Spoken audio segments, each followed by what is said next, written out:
Super Red Riding Hood by Claudia Davila. Not far from here, near a small forest, lives a girl named Ruby. Ruby's favorite color is red. She loves red berries, her red boots, and especially the red cloak her grandma made for her.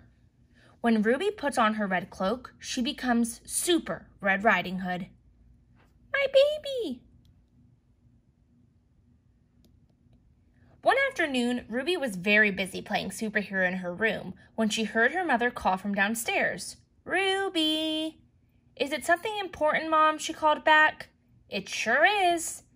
Looks like Super Red Riding Hood has an important mission, Ruby declared. She threw on her red cloak and grabbed her flashlight. A superhero must be prepared for anything.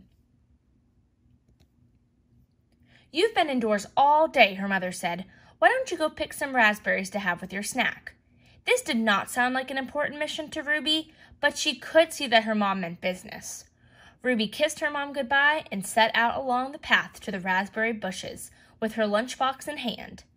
The woods are deep and dark and full of danger, Ruby said to herself. But Super Red Riding Hood is never scared.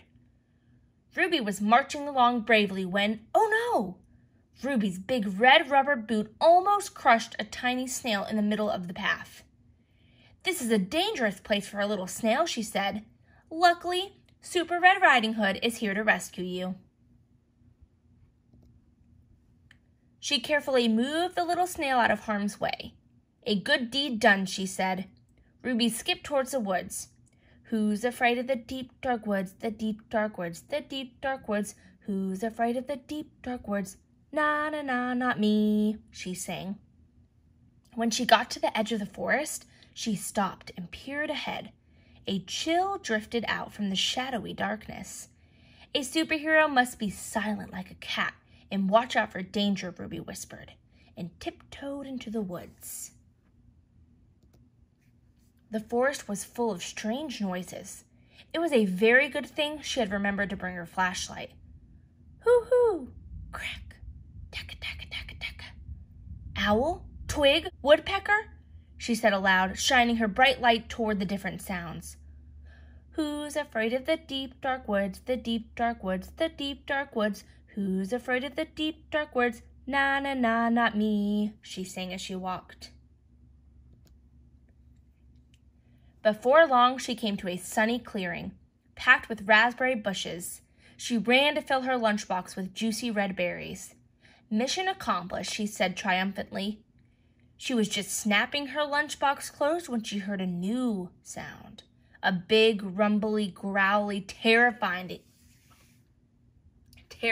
sound. Growl. Ruby's tummy twisted in a knot. Her teeth began to chatter. A superhero must be brave, she reminded herself.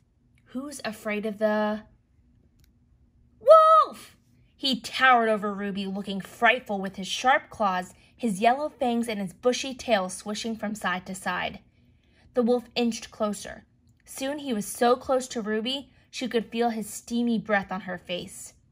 Excuse me? I'd like to get by, Ruby said, in a smaller voice than she would have liked. The wolf didn't move. He grinned and asked in a crackly growl, Where are you going all alone in this big dark forest? Ruby narrowed her eyes and peered at the shaggy beast. Why do you want to know? Oh, I'm just curious, I suppose. Maybe you can tell me this. What's in the box? Before she could answer, the wolf lunged. Quick as a rabbit, Super Red Riding Hood hopped out of the way and used her super skills to leap and dart past the tricky wolf. She scrambled up an oak tree and perched on a branch, just out of the wolf's reach. While she sat and caught her breath, the grumbly wolf skulked around the trunk of the tree. Ruby had had enough. Wolf, she called down, let me pass. But the wolf stayed put. Wolf, I'm going to count to 5. You'd better leave me alone. The wolf didn't move. 1, Ruby said firmly. 2, 3, 4. He could see that Ruby meant business. Okay, I'll leave you alone. Ruby started climbing down back the tree. But then, growl. Wolf? It's my tummy, the wolf moaned. I'm just really hungry. Well, why didn't you say so? Ruby jumped out of the tree, her red cloak floating down behind her like a parachute. If you wanted some of my snack, you could have just asked, she said. The wolf looked at Ruby with a big drooly smile. Okay, can I have some, he asked, holding out a paw. Ruby pulled her lunchbox out of the wolf's reach. Not so fast, wolf. You really scared me before, snarling at me with your big fangs and those sharp claws. The wolf's ears drooped. He looked at the ground. I'm sorry, he said. Ruby took a long look at the sad, hungry wolf. Ah, forget about that, she said at last. The wolf perked up. Please, he asked, very politely. A superhero always helps those in need, so Super Red Riding Hood did what any superhero would do. She popped open her lunchbox and shared the juicy berries. As Ruby and the wolf snacked together under the big oak tree, Ruby remarked, I didn't know wolves liked raspberries.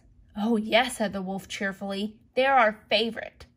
The wolf sat thinking for a little while as he munched. I didn't know little girls could be superheroes, he said. Oh, yes, said Ruby with a wide smile. We can. The